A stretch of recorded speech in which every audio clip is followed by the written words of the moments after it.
Hello busy peoples, welcome back to my channel, Shraw's World YouTube channel. ఇవాల్టి special tomato కాజు మసాలా. మన Shravs world subscribers most requested video ఇది. రోటీస్కైనా, నాన్స్కైనా, oil రైస్కైనా, white రైస్కైనా, వీకెండ్స్కైనా, పార్టీస్కైనా, దేనికైనా perfect recipe. ఇంకెందుకు ఆలస్యం, రెసిపీలోకి వెళ్ళిపోదాం. ముందుగా మనం పేస్ట్ని రెడీ చేసుకుందాం. దానికోసం మనం ఒక ప్యాన్ పెట్టుకొని ప్యాన్ హీట్ అయ్యాక కొంచెం ఆయిల్ యాడ్ చేసుకుందాం. ఆయిల్ కూడా హీట్ అయ్యాక 1 టేబుల్ స్పూన్ జీరాని అండ్ 2 బిగ్ సైజ్ ఆనియన్స్ని స్లైసెస్ లాగా కట్ చేసుకోవాలి. ఒక 2 ఇదంతా కలుపుతూ ఫ్రై చేసుకోవాలి. ఇలా ఫ్రై అయ్యేటప్పుడు మనం ఒక 3 బిగ్ సైజు పచ్చిమిర్చి యాడ్ చేసుకోవాలి అండ్ అది కూడా కలుపుతూ ఫ్రై చేసుకోవాలి. ఈ ఆనియన్స్ ఫ్రై అయ్యాక ఒక 100 గ్రామ్స్ కాజు యాడ్ చేసుకొని అది కూడా లైట్ బ్రౌన్ కలర్ అయ్యేలాగా ఫ్రై చేసుకోవాలి. కాజు కొంచెం కలర్ చేంజ్ అయ్యాక మనం ఒక 3 big size tomatoes small pieces లాగా కట్ చేసుకొని యాడ్ చేసుకోవాలి.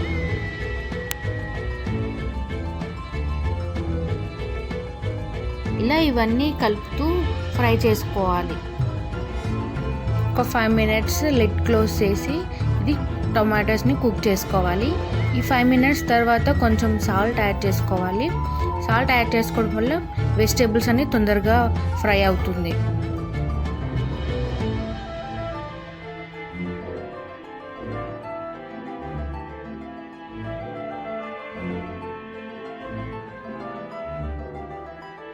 ఇలా వెజిటేబుల్స్ అన్నీ ఫ్రై అయ్యాక మిక్సీ జార్లోకి తీసుకోవాలి వెజిటేబుల్స్.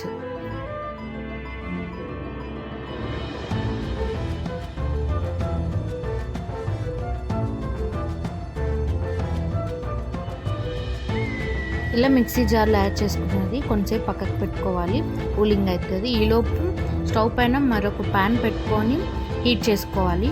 ప్యాన్ హీట్ అయ్యాక కొంచెం ఆయిల్ యాడ్ చేసుకోవాలి.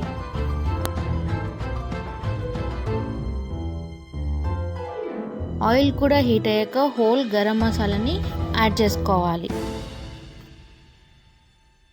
ఇప్పుడు ఒక 2 టేబుల్ స్పూన్ ఆవాలను కూడా యాడ్ చేసుకోవాలి. గరం మసాలా వేసాక కొంచెం జీరా కూడా యాడ్ చేసుకొని ఫ్రై చేసుకోవాలి. ఇలా మసాలా అంతా ఫ్రై అయ్యాక 250 గ్రామ్స్ కాజుని యాడ్ చేసుకోవాలి. ఇది కలుపుతూ ఫ్రై చేసుకోవాలి. కాజు కలర్ చేంజ్ అయ్యాక మనం ముందుగా కట్ చేసి పెట్టుకున్న ఆనియన్, గ్రీన్ చిల్లీ యాడ్ చేసుకొని అది కూడా ఫ్రై చేసుకోవాలి. ఆనియన్స్ ఫ్రై అయ్యాక కొంచెం కర్రీ లీఫ్ యాడ్ చేసుకొని కలుపుతూ ఫ్రై చేసుకోవాలి మీడియం ఫ్లేమ్లో.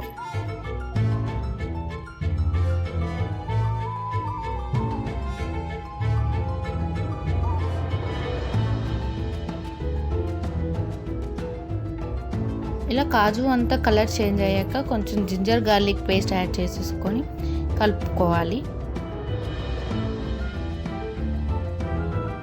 ఇప్పుడు కొంచెం టర్మరిక్ పౌడర్ యాడ్ చేసుకోవాలి, 1 టేబుల్ స్పూన్.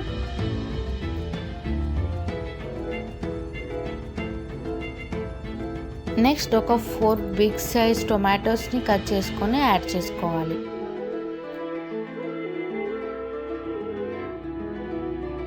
ఇలా ఇవన్నీ ఫ్రై అయ్యాక ఒక 5 మినిట్స్ లిడ్ క్లోజ్ చేసి కుక్ చేసుకోవాలి. ముందుగా పక్కకి తీసిపెట్టిన పేస్ట్ని మనం ఇలా చేసుకోవాలి.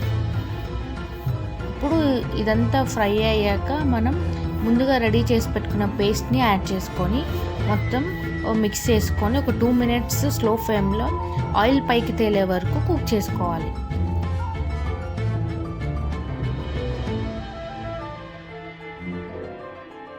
ఆయిల్ అంతా పైకి తేలాక మనం టేస్ట్కి తగ్గట్టు సాల్ట్ యాడ్ చేసుకోవాలి అండ్ స్పైసీకి తగ్గట్టు రెడ్ చిల్లీ పౌడర్ని కూడా యాడ్ చేసుకొని మొత్తం ఒకసారి మిక్స్ చేసుకొని ఒక 2 మినిట్స్ని కుక్ చేసుకోవాలి. ఇలా కుక్ అయిన తర్వాత ఒక 200 ml వాటర్ని యాడ్ చేసుకొని ఈ స్లో ఫ్లేమ్లో కుక్ చేసుకోవాలి. నా వీడియోస్ మీకు నచ్చినట్టయితే లైక్ చేయండి, షేర్ చేయండి అండ్ సబ్స్క్రైబ్ చేయడం మాత్రం మర్చిపోకండి. మీకు ఇష్టమైన రెసిపీ కామెంట్ చేయండి, వీడియో చేసేద్దాం. ఇలా గ్రేవీ అంతా థిక్ కన్సిస్టెన్సీ వచ్చాక కొంచెం కసూరి మెతిని క్రష్ చేసి వేసుకొని అండ్ కొత్తిమీర పుదీనతోటి గార్నిష్ చేసుకోవాలి. అంతే. నన్ను ట్రస్ట్ చేసి ఒక్కసారి ఈ కర్రీని ట్రై చేయండి. మీ ఫేవరెట్ డిష్లోకి యాడ్ అవుతుంది curry. And thank you for watching. Don't forget to subscribe.